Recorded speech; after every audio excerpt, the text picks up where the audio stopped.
Hi, Breda here with the bitesize on Imposter Syndrome, which is a topic that I am constantly asked about.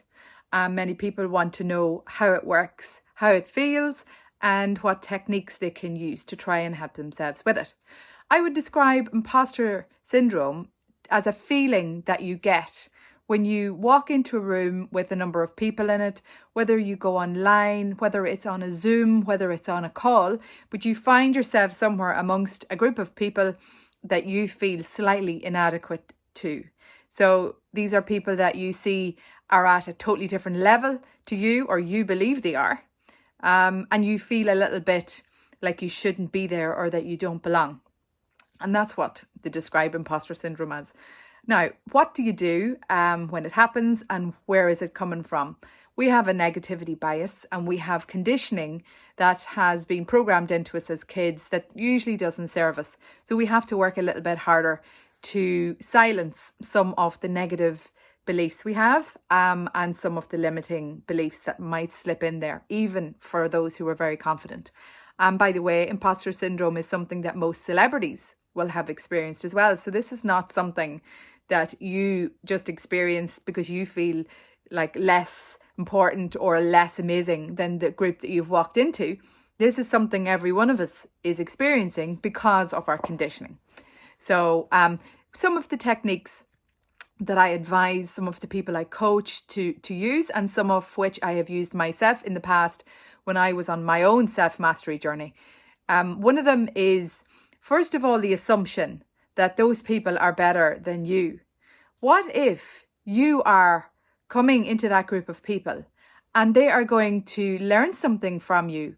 And what if you're going in there as confident in yourself, and you can teach them something, share some of your insights, or help someone, or just make somebody's day? So people are interested in other people, and people love to see people joining groups because you bring with it the opportunity for fun, something interesting, and something new. So that's the first thing. So don't assume people are thinking anything about you. Usually everyone is so consumed with their own thoughts, they're not thinking about you at all. But one of the bigger techniques that you can use is journals.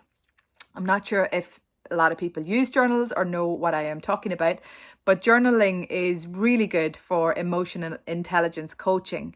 And it's something that I've been doing for years now. So when I have people that come to me that are dealing with difficult circumstances in their life or their career or both, then I get them to start journaling. And journaling is where you're writing down how you feel, and you're describing the emotions, and then you get a chance then to figure out why you felt like that or where that emotion came from. And that's the value in journaling. And usually when I'm coaching people, I get them to do a success journal for me, one that helps them with difficult emotions when they're in a difficult place in their life. And then I get them to do another one, which is all about their ambitions and their dreams and their goals and their perfect life. What would that look like?